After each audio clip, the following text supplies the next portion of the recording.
Hello aspirants, looking at current affairs for 8th Jan 2017, Sunday. The news items that have been picked up from the Hindu are these 15. We'll look at them in detail. The first one, Election Commission seeks government's response on plea to defer budget. So the budget is being preponed for this financial year. The budget would be presented in the parliament on 1st Feb 2017. That has been announced by the central government. Even the budget session of the parliament will commence early. So it is commencing from 31st Jan 2017. And this is going against the Model Code of Conduct which has come into effect, which is applicable to state governments and central governments as well as the central government as well, because elections are scheduled in 5 state legislative assemblies, that is Uttar Pradesh, Uttarakhand, Punjab, Manipur and Goa. So presently the opposition parties have petitioned before the Election Commission of India as well as before the Supreme Court. We have seen that also yesterday, that the budget should be postponed in the scenario that elections are being scheduled, because even under the Model Code of Conduct, no new schemes, programs can be announced while the elections are going on, and also because these new schemes, programs which are announced even in the budget, they may unduly influence the voters in favor of the government in power. So that is why this provision has been sought for, and the Election Commission right now the news is that they have sought response from the government. So the Cabinet Secretary has been asked to give the response of the government on this matter. But we already know the government had given its stand that the budget would not be postponed because this would affect the developmental works in other states. So that is what the government stand is. But we have to wait and watch what would be the Election Commission's decision on this matter. It is an independent body which can take its own decisions based on the rules. Then the next news item is turf tussle sets Lieutenant General against CM in Puducherry. So we have already seen the tussle between the Lieutenant General, actually then Lieutenant General in Delhi, between Arvind Kejriwal and Najib Jung. But now Najib Jung has of course retired. But now the other union territory, there are only 2 union territories out of 7 which have their own legislative assembly, Delhi and Puducherry. So in Delhi there is a tussle between the Lieutenant General and the CM, and the same thing is coming to the fore right now in Puducherry as well.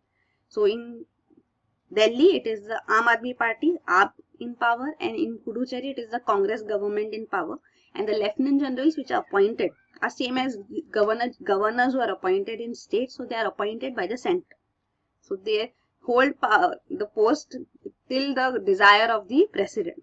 So that way it is under the central government only. They can be appointed at any point of time. They can be removed at any point of time. So the representatives of the centre in the states. So this is one of the features, federation with a strong centre. So centre has a connection with the states through these governors.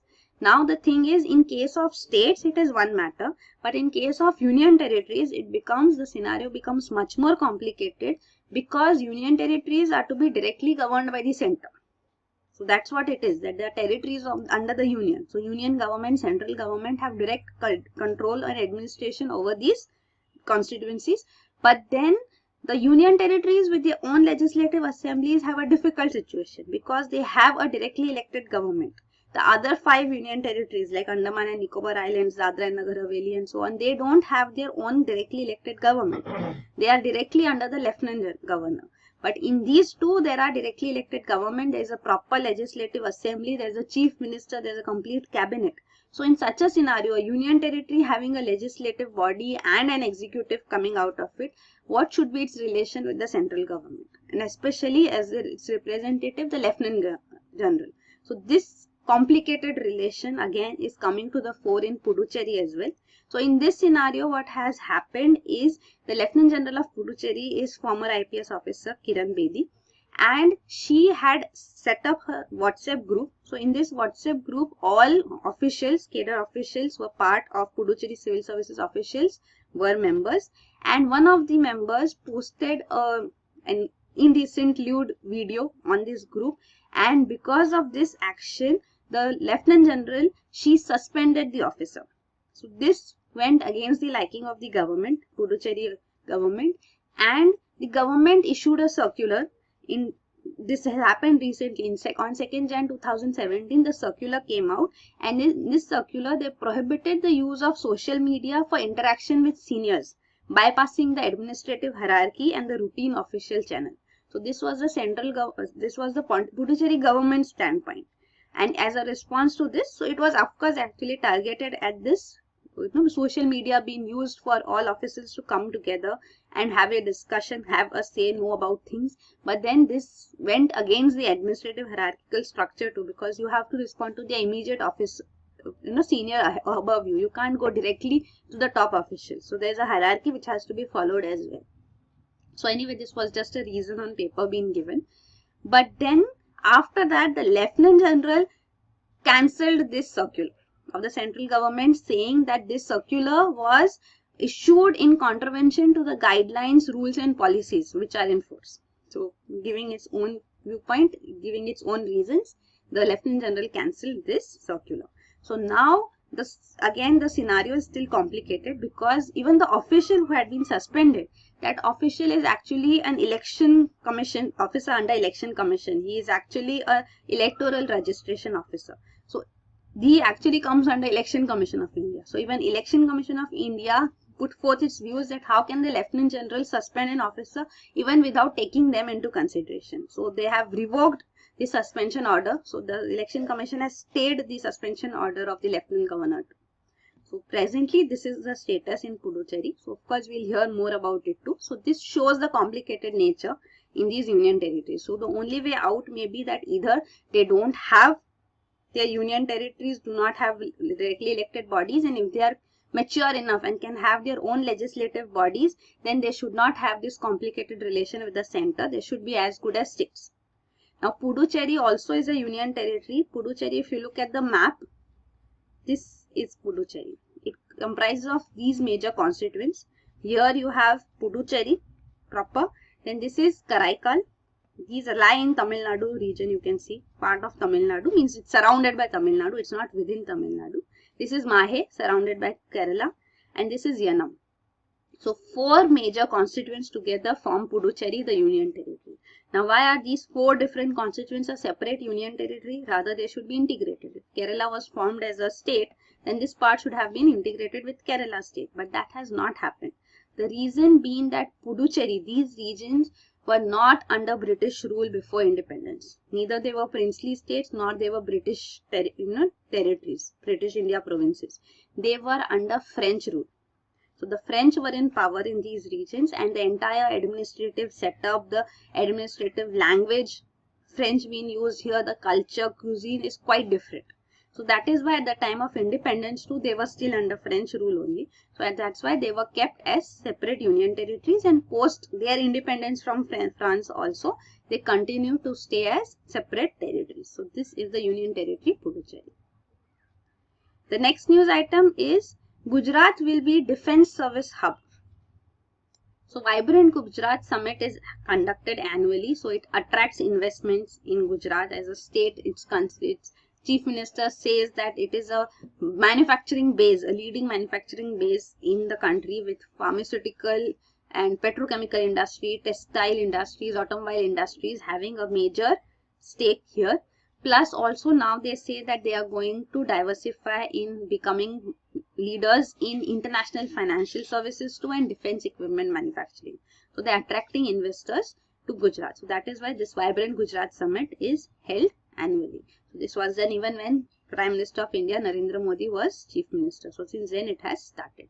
So presently one more initiative which has occurred in Gujarat is in Gandhinagar, the capital. Near Gandhinagar there is this GIFT City, Gujarat International Finance Tech City. So this tech city which has been established, there is an international stock exchange branch which has been set up by BSE, Bombay Stock Exchange. So that's why it is looking into international finance services to becoming dominant in the state.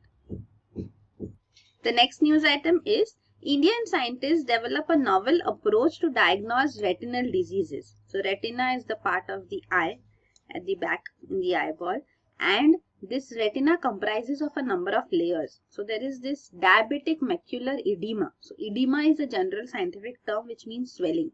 So these retinal layers swelling which occurs due to diabetes, this diabetic macular edema is a disorder, and this disorder can be detected early using the normal machine which is used for OCT, which is optical coherence tomography. So this OCT machine you must have seen with ophthalmologists, even general opticians have these machines. So the data which is provided in this, the images which are provided, that can be worked on and an early detection of diseases can be done. So this is a research, a breakthrough which has come forth with the Indian scientists who worked on this. So they have developed a statistical biomarker tool. So using that tool, statistical analysis, they can understand whether the disease will set in at a later stage. So this is an early diagnosis tool which has been developed. The next news item is, so this is regarding diabetic macular edema too. So that is the thickening of the retina which occurs, which affects the vision.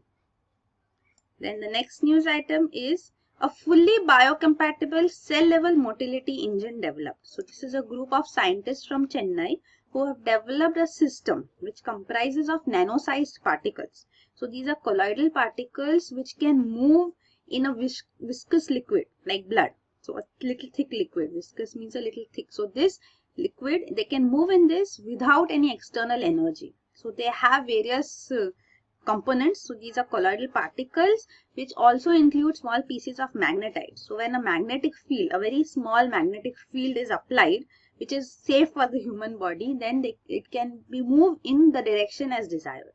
So this is what has been developed by these Indian scientists. So this colloidal particle is completely biocompatible. It does not involve any other component. So it is easily be able to move inside the human body. So it converts, it's given, there are active particles also part of it. So they convert biochemical energy stored in ATP or in carbohydrates into mechanical energy. So this is what helps it move. The wavy spiral movements are propelled and the colloidal particle can move through the viscous medium. So movement is possible and movement in the direction desired is also possible with the help of magnetic field. The next news item, so this has of course many applications possible because you can have various components which are required at particular region in the human body. They can be made to reach that place. Then the next news item is Kerala's avian diversity gets richer. So avian means related to birds. So bird diversity has become richer in Kerala because of the family of birds, montane laughing thrushes, which are found in Kerala. These are endemic species here. So montane means in the mountainous region. So they are found in Western Ghats in Kerala. So there are two species, original species which were known. One is Nilgiri laughing thrush and another is Palni laughing thrush. Presently, two new species have been named. So these are Banasura laughing thrush and Travancore laughing thrush. So they have been named by the BirdLife International, which is the international organization which assesses the conservation status of birds. So it's the official authority under IUCN, International Union for Conservation of Nature. So this brings out the red list. So this IUCN is a famous body. So this IUCN assesses conservation status of flora as well as fauna, means birds as well as animals. So presently for the birds, the authority is given to BirdLife International. So these two new species which have been found, there is restricted distribution of these species. So they have developed as separate species because the original species which are found they are found only in the peaks of these Western Ghats mountains. So in these peaks they are called as sky islands. They become sky islands like for them. And they cannot fly far off because these are small bird species. So since they cannot fly far, so they have developed as separate species. So that is the reason why this evolution has also occurred and distinct species have now been identified and given the status as well. So this is laughing thrush, mountain laughing thrush. And this is regarding BirdLife International. So this BirdLife International has already been asked by UPSC once. So this is the global partnership of conservation organizations that strive to conserve birds. It was founded in 1922 and it's the world's largest partnership organization for conservation. It has over 120 partner organizations. And it comes out with a quarterly magazine, World Birdwatch, and it's the official red list authority for birds under IUCN. So this is regarding the Western Ghats regions, the Nilgiris which are found here, you can see in Kerala. Then This is the map. So this is the coastal plain, the green part which you see, and then these are the Western Ghats. This is Periyar Lake. The Periyar Tiger Reserve lies here. Munnar is close by. Right? Palani Hills here. Right? That is found. Then the next news item is India's refusal to scale up bedaquiline is really the world's problem. So bedaquiline is a drug which is used to treat MDR-TB, multi-drug resistant TB. So TB, tuberculosis, is a disease which can be spread through the air. It is caused due to the bacteria, Mycobacterium tuberculosis. So this bacteria can spread through the air, and when inhaled and it comes in contact with the lungs, the disease spreads. So this TB drug treatment which has come forth, the first line drugs which are used to treat TB, which are rifampicin and isoniazid. So these two drugs are seen to be ineffective in later strains of TB which have evolved. So there is drug resistance which has developed in this bacteria. So this drug resistant TB, MDR TB, is a TB which has this drug resistance. And then there is extensively drug resistant TB, means which is a TB strain which is resistant to 4 first line drugs. So these drugs which resistance which is seen, then it becomes difficult to treat this TB. So why is drug resistance also developing? Because it is seen that antibiotics are used indiscriminately. So there is a need to keep a check on use of antibiotics too. Plus there is a need to tackle the disease effectively too, because India has the highest burden of tuberculosis in the world. Even MDR TB patients, India is home to more MDR patients than any other country in the world. So this is a fact in India too. Presently the news is that bedaquiline is a drug which is used to treat MDR TB. So this patient which is having XDR TB, extremely drug resistant TB, even she has not been able to avail bedaquiline because government has become very strict in allowing bedaquiline being given to patients. So for TB too, Indian government has initiated this program called DOTS, Directly Observed Treatment Short Course, because it is seen that when drugs are not taken and in the right proportion and in the right time, so the amount of drug taken and taken at the right intervals regularly, if that is not kept a check on, then drug resistance develops. So this DOTS is the treatment procedure which is used for TB patients, and this, despite this too, we are saying that MDR TB has developed and spread in India. So then now the government is very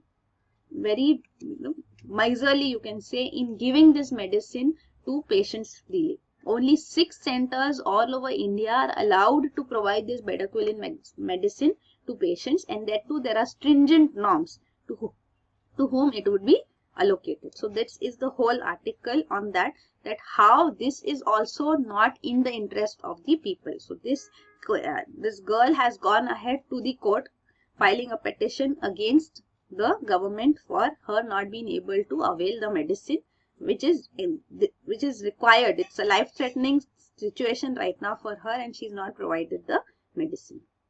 So that is there. So then this you can see, this is regarding drug-resistant TB too shown here.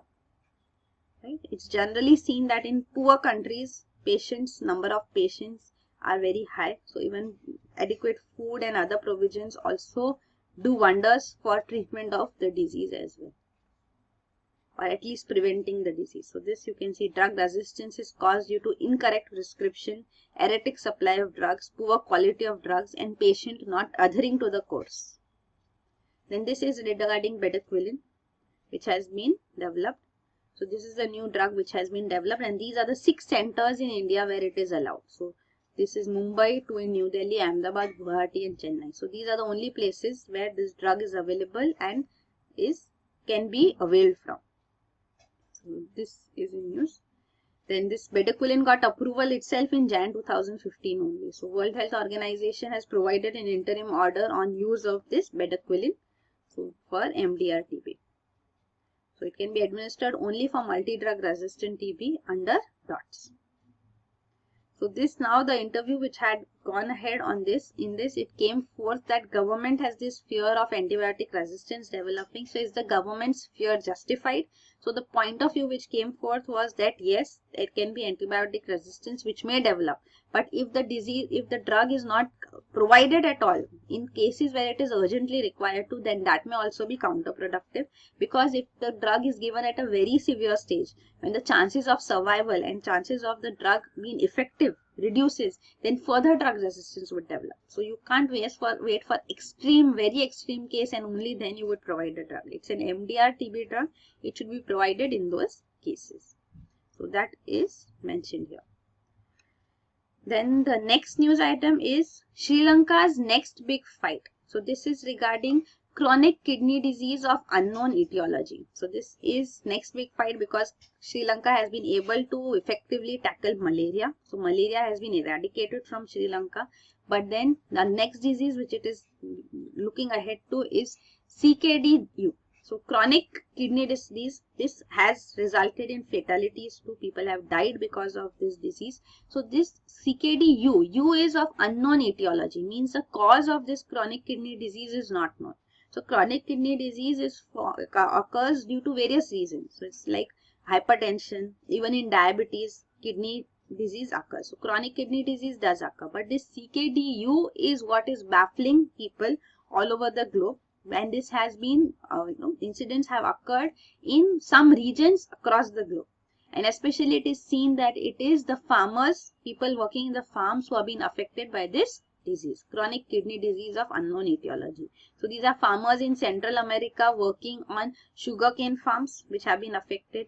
In Egypt also some region has been affected. In India, Andhra and Odisha, these are the two states where farmers have been affected.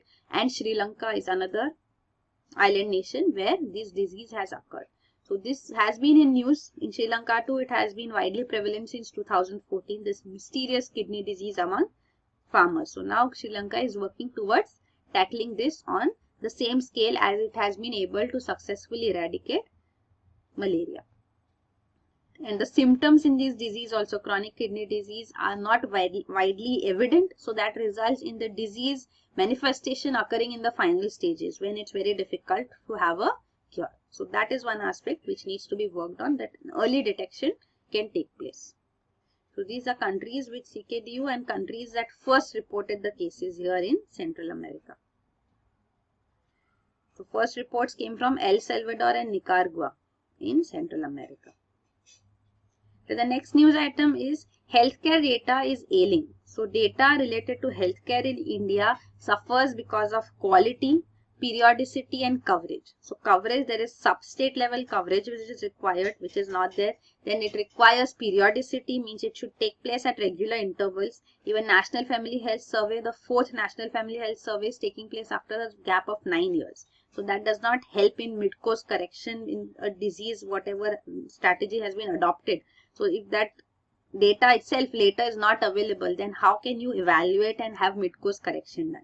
So that is the concern. And quality. The quality of data is also of concern because there should be a body, independent body, which can assess the quality of the data which is collected. So there are many data which are remain incomplete also. So many surveys which are not completed, and all these also result in not having effective data in place on time.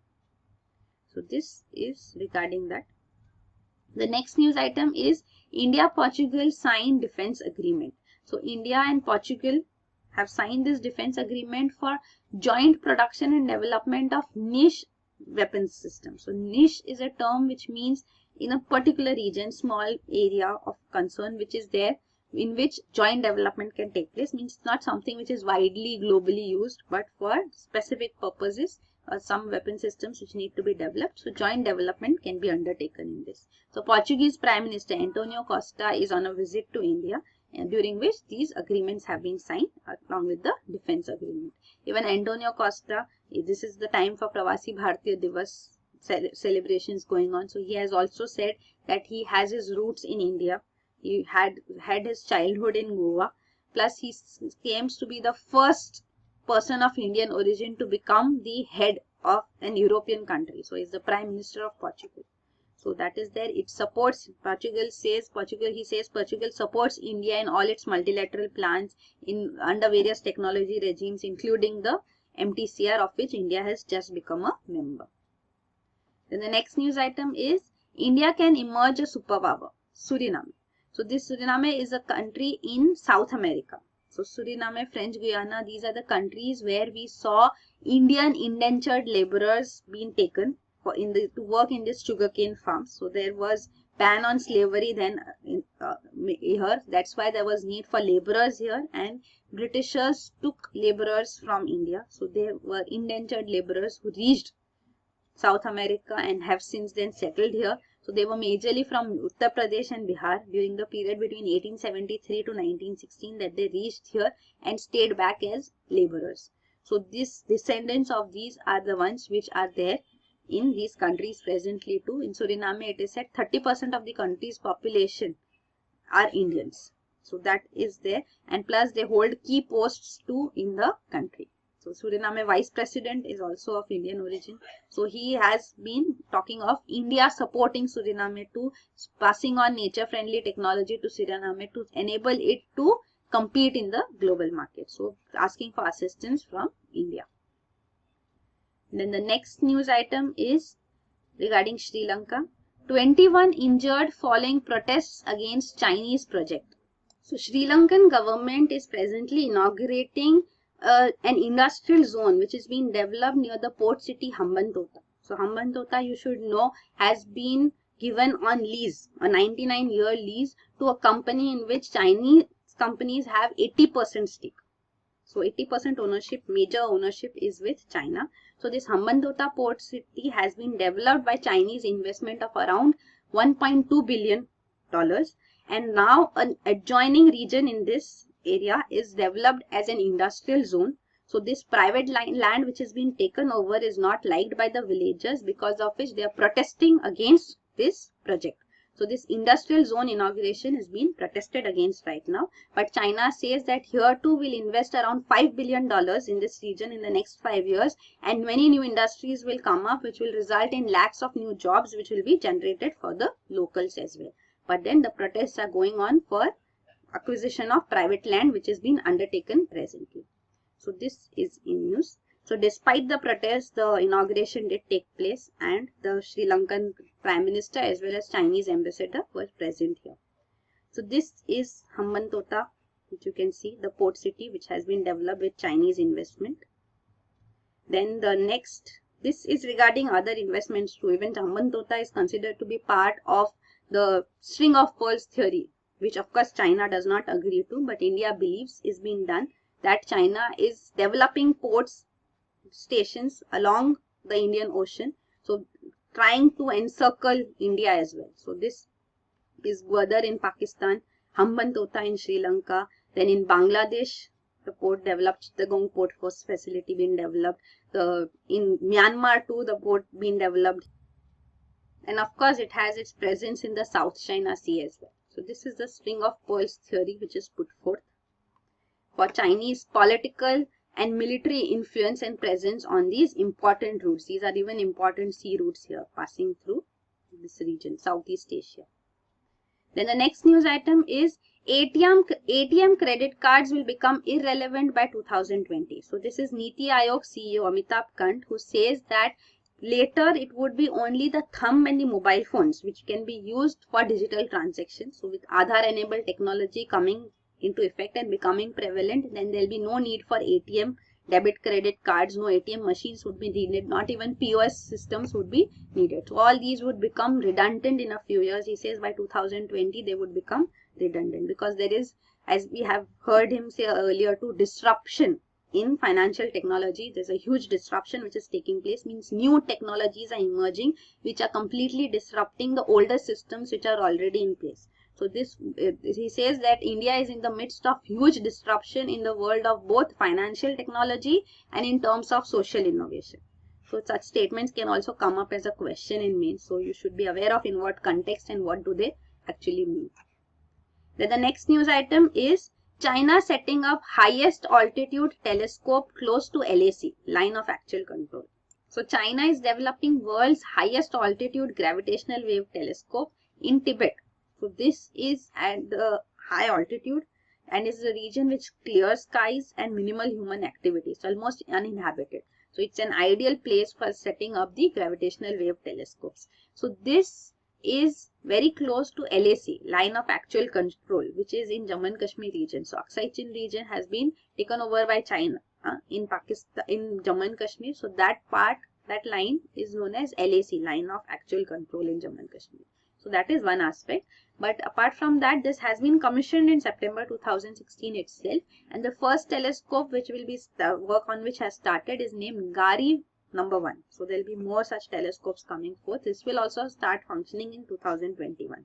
So this is gravitational waves which are detected, which are present, which have can be detected because of activities in space. So when black holes collide or merge and such instances in space, the gravitational waves which emerge out of it can be detected on the Earth. So how is it done is that through a LIGO. So this is Laser Interferometer Gravitational Wave Observatory. So these LIGO observatories have been established. So gravitational waves were first proposed by Albert Einstein as part of his theory of general relativity. So it's around 100 years ago that it was proposed, but then it was first detected by these LIGO observatories which were established by USA. So these LIGO observatories which have been established in USA in 2 regions, the third LIGO is planned to be installed in India as well. So that is called INDIGO. So this INDIGO project has also been approved recently by Indian cabinet also. So this would also be established. So this is the gravitational observatory of China. You can see. So it's the world's largest radio telescope in the mountainous region in China. So this is as big as a football pitch. So this is a radio telescope. This is not the gravitational wave detector.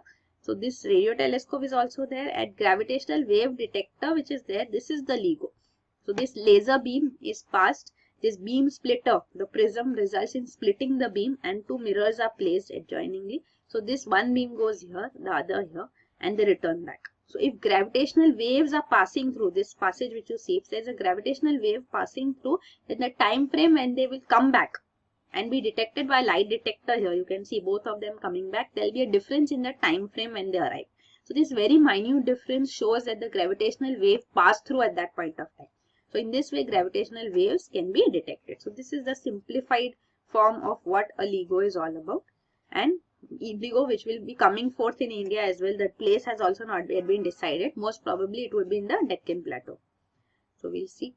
So India is said to be the best place geographically because another LIGO should be at a distance far apart. Earlier it was said to be established in Australia too, but then it has come to India. So USA is planning to set up this in India. So it will be beneficial for India too. It will have access to funding for this and technology for this as well. It can be used for future precision engineering industries as well. So this will be beneficial for us as well. Then the last news item is NASA sets sight on asteroid exploration. So NASA has commissioned now, has initiated 2 projects. One is Psyche and another is Lucy. So this NASA's Discovery program, which looks into planetary exploration, these 2 are part of that. So Psyche will go to a failed planet in the solar system. So it will go to the metallic heart of a failed planet and understand the origin of the solar system. So that is its objective. And another project which is Lucy. So Lucy will go and explore the 6 Jupiter's Trojan asteroids. So which are trapped in the orbits of this giant planet. So these asteroids would be studied by Lucy. There were plans to have a mission to, 2 missions to Venus, which is a neighbor of Earth. But then these missions have not got any funding right now. So there's been a cut here, elimination of these projects. The last mission to Venus was Magellan by NASA in 1989. So this is the news. Psyche and Lucy, 2 new projects which would be initiated, and it will take a long time. So it, like Psyche is also will be launched in 2023 and it will reach its target in 2030, the heart of this failed planet. Even Lucy will be launched in 2021 and will arrive at its first major target, this Trojan asteroid of Jupiter, in 2027. So these have been initiation which has taken place right now by NASA. So that is it. These are the news items for today. Thank you.